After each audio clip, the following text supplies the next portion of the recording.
Hello, this is Dr. Brie-Anna Willey, and this is my channel, Business for Nerds. Why did I name the show Business for Nerds? Because I'm a nerd. I love sci-fi, video games. I love connecting with other business owners, talking about nerdy things and business. And so welcome, business nerds. I'm interviewing entrepreneurs so we can mutually support each other in business. Today I have Lyn Zane on the show. Did I say your name right? Yes, you said it right. Okay. And she is going to talk about her businesses and the services she provides. So, hi, Laura. How are you doing? I'm great. How are you? I'm doing well. It's really overcast over here, so just kind of, hanging out today. Okay, so I wanted to ask you, so we're talking about nerdy stuff too, so starting with, what's something you kind of nerd out with?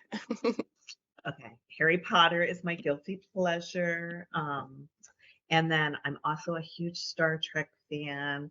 And I read constantly. Ooh. If I can't physically read a book, I'm constantly listening to Audible. I have more Audible books than I'd like to admit, and probably 5 or 6 books on my nightstand at any given time.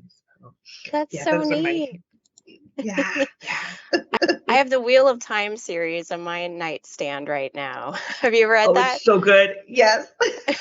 Give I me just started. sci-fi fantasy and I'm a happy girl. Uh-huh. What are you reading lately? I have been reading E3. It's a metaphysical book. I always reread the Harry Potter books. I've been really into the neurodiversity. There's a few neurodiversity books. One is Unmasking Autism. So I do a lot of work books as well. So Ooh. that's my thing. And right now I'm watching a Netflix series called Loudermilk.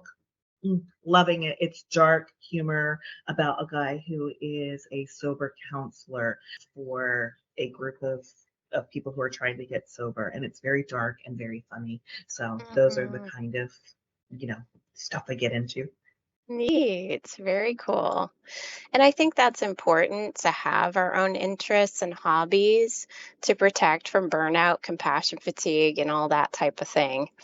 Absolutely, absolutely.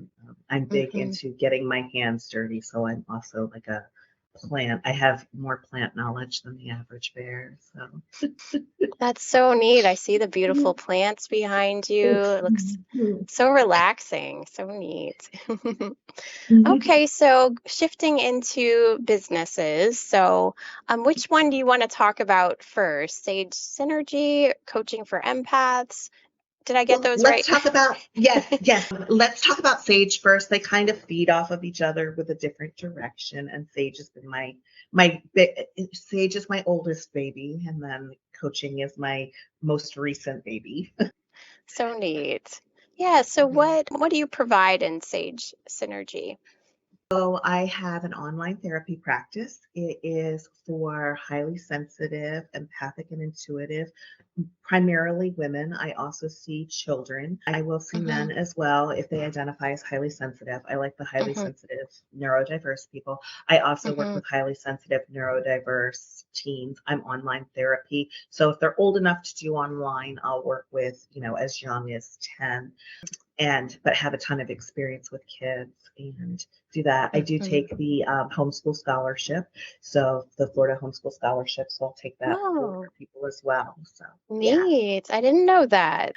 Mhm. and we focus on just being highly sensitive and what it's like to be a highly sensitive person in a non-sensitive world. A Mm. lot of highly sensitives are also neurodiverse, so we do a lot with neurodiversity and looking at how their neurodiversity can impact relationships and how it can create anxiety for them and how to manage in this fast-paced world when our brains are not designed to keep up with the fast-paced world. So Mm, that's that's those are my interesting. people. Yeah. So talking about the fast-paced world, it's almost, and I run highly sensitive too. It's like we're almost at different frequencies. Is that kind of what you're saying? Yeah, we're almost at different frequencies. How I like to describe it to my clients is that we are picking up a ton of information in the world. It's about, I say we because I'm definitely highly sensitive. It's Hmm. about 20% of the population. So we pick up so much information in the world. How I Hmm. describe it to my clients is like somebody's walking around with a dog whistle blowing it, and we're hearing the dog whistle and no one else is hearing it. And we're like, oh my God, that dog whistle is driving me nuts. And they're like, what are you talking about? So we pick up all the little tiny cues, all the little nuances in our environment that other people are missing. And sometimes we get overwhelmed with all that data. Absolutely. We get overwhelmed. We can be on edge. We're noticing micro cues in the facial expressions. So somebody might say something and we can't quite place why it doesn't feel authentic. And so we're questioning, and they're not even aware that they've done the micro cues. So it can interfere in relationships. Um, so it Mm. affects a lot of different areas of people's lives. Yeah. Is there anything else you wanted to let us know about this business, about the counseling business? Just that it's primarily online, and I do accelerated resolution therapy as well, which is an eye movement therapy, and it helps people move rapidly through issues. So I also do that, and Yeah. I'm kind of, if you've been to a couple different therapists and you're having a hard fit, I'm typically a good fit for those people. My I lovingly refer to them as my misfit toys. Like we do a lot of nerds that are like, hey, I need those references of, Star Trek, or I do a lot of metaphorical therapy. So those are my people. I hear that. Could you tell us a little bit about art? I only know a very little bit about it. Yeah, so art is similar to EMDR. The person, her name's Laney Rosenzweig, she developed it about 10 years ago. And what happened was she was an EMDR therapist and she wasn't following EMDR protocols. And when she went to her EMDR supervisor, they were like, you can't call that EMDR. You're not following the protocols. And she went, but it's working. And they were like, I don't care what you call it, but you can't call it EMDR. So she Hmm. started using, so it's similar to EMDR in that it does the eye movements. However, it's much more structured than EMDR, and it Hmm. includes Gestalt therapy. So each issue has its own script that you kind of walk through with it. You're doing the eye movements, but then what happens is it is a guided visual. So you're also visualizing the issue. So let's say that somebody has a needle phobia. We're going to guide you through imagining what it would be like to go and have your blood drawn. And then we're going to do that a couple of times using the eye movements. And Hmm. then we're going to help you reimagine it. And then we're going to go through and look and see if there's any snapshots that are caught in there. And then we're going to close it out. It's super effective. It has quite a few studies now. It's approved by the the Office for Veterans Affairs at this Hmm. point. Yeah. And it has some studies to it showing that it's a valid and effective therapy. And so we do that. With longer traumas, it might take a little bit longer to go through. You may need more sessions depending Hmm. on the trauma. But the Right. idea behind it is that if you imagine that as we have things come up, we have the visuals, we have the auditory, and then we have the memory. What art does is it helps erase the visuals. We can replace the audio, but you keep the screenplay portion of it. So it doesn't change your memories. It just alters the visual and slows things down so that you're not having as strong a reaction to things. Wow. So. Okay. That really helped me understand a little more about how they're a little different, the two. Very Right. interesting. Art is much more structured than EMDR. It has Yeah. it's not doing the free association that EMDR does. And Ah, kind of like so EMD, which goes back to the original more, because I'm an EMDR therapist, so trying to relate what I Mhm. know to what you're saying. But it's Right. like more of the time you're focusing a little more on those parts you're explaining instead of, like you said, the free association. Right, and we usually take one incident and work on one specific incident. That's why it's so rapid. Mm. And then if another memory pops in, we'll deal with that memory because the idea is that's what wired together, fires together. So, if your original fear, let's say of needles, was actually because, when you were a kid, you got stabbed by a needle, like a sewing needle, and that memory pops in, we're going to deal with that and then move forward. So, Oh, it usually takes about an hour, hour and a half to do, depending on, you know, the issue at hand. So. so neat. Very neat. Okay. Let's see. Anything else about your counseling business? Well, I do also do expressive arts therapies and Neat. music therapies. So for Ooh. people who have children, if you want, I usually will have them have like art supplies available, and we'll do it online, but I do expressive arts with them as well. So, yeah. Oh, that's so neat. I love art and music. It sounds so fun. Yeah. It is. The fun, I mean, therapy is fun, but just adding those creative outlets with it. So Mhm. neat. Wow. Thanks. How long have you been doing the expressive arts? Since 2000, I originally started doing it during an internship back in 2000, Mm. and I'm like 90% to certification, and then I had my first child. So I started back at the sexual abuse treatment program and the Visions of Hope, and with kids who had been sexually abused, and then I really did a lot of work with that, and it's been a part of my practice pretty much since my internship back in Wow. 2000. Yeah, yeah. Yeah.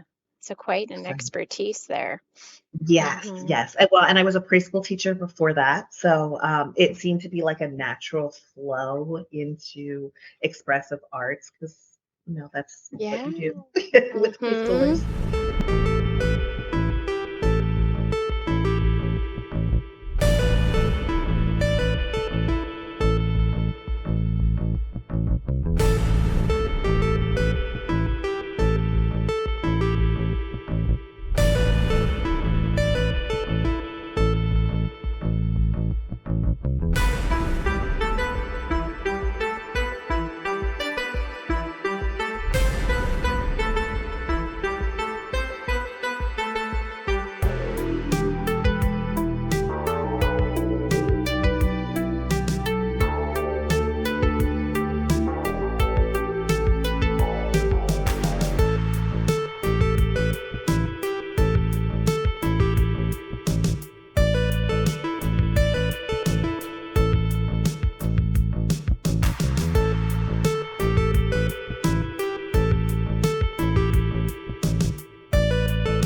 So going to coaching for empaths.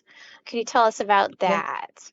Yes. So what I found is with other therapists, being an empathic therapist myself, is that we have a higher rate of burnout.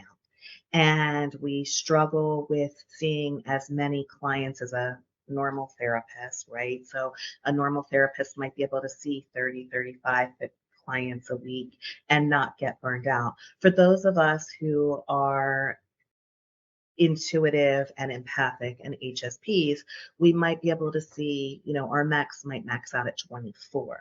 There's a lot of guilt associated with that.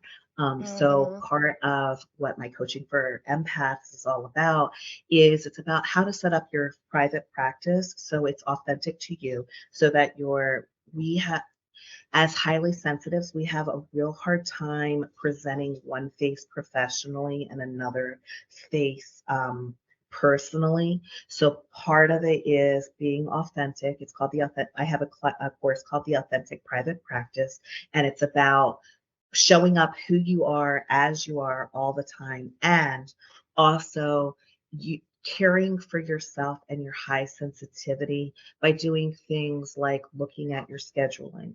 If you have two clients that are particularly difficult for you, we all have our clients that I call them our energy enhancing and our energy zapping clients. So if you have an energy zapping client that just is their issues are more difficult for you, you want to schedule them on the backside of an energy enhancing client so that you can, kind of keep your energy up throughout the day. You don't want to Mm. schedule two energy zapping clients back to back. So Mm-hmm. part of what I do is I talk about scheduling, I talk about what type of clients you work with, I talk about advertising and how to advertise your authentic self so that you're working with clients that really are your sweet spot and that you're doing your best work with.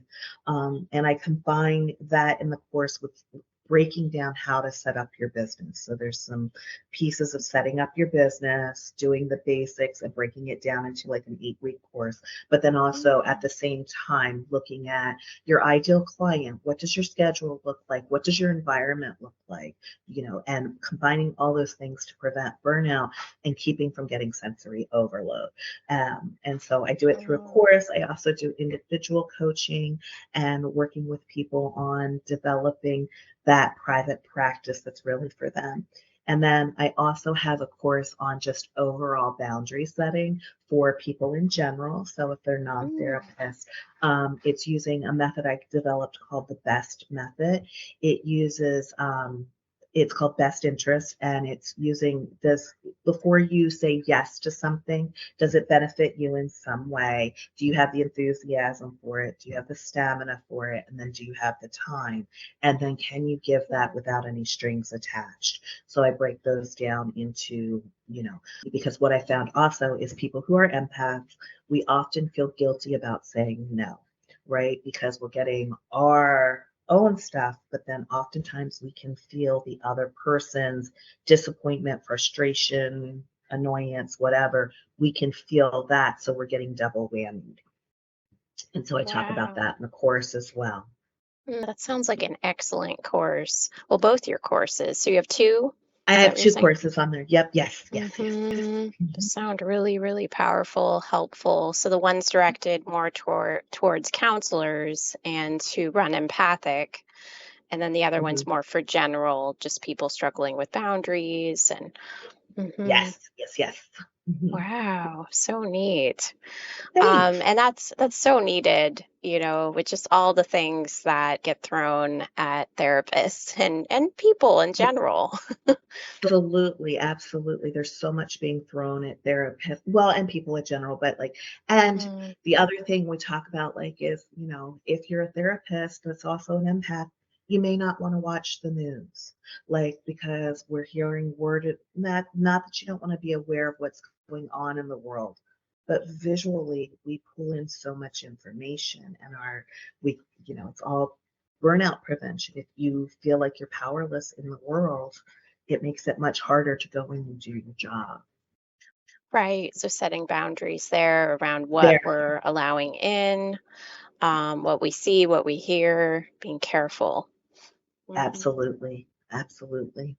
Anything else about your coaching business you wanted to share? Oh, I think I'm super excited to get it to grow and expand. I'm fortunate enough to be a part of the TheraBundle for the last couple of years. Um, Wow. so that was amazing. And Hmm. just it's been really fun to come in and focus on one or two issues with people and really help support them in their business. And then, it's very different than doing counseling. Like with counseling, Hmm. we do a deep dive. With the coaching, we're doing much more of a focused, hey, we've got this one problem, let's go in, problem solve it. So. Yeah, they're very different. How do people reach out to you for your counseling business? For my counseling business, they can find me at sagesynergy.net. It's or laurazane.com, either one. It Hmm. all goes to the same place. Or they can reach me via phone, 941-650-3122. I do offer free 20-minute consultations that they can book online. So if they Hmm. wanted to work with me, they can do that. Mm-hmm. Good. And how about your coaching business? It is coachingforempaths.com. Same thing with the phone number. They can find me via coachingforempaths.com, or they can give me a call and we'll get them all set up. Nice. Very neat. And they can find your courses on that site too? Yep, they can find my courses on there.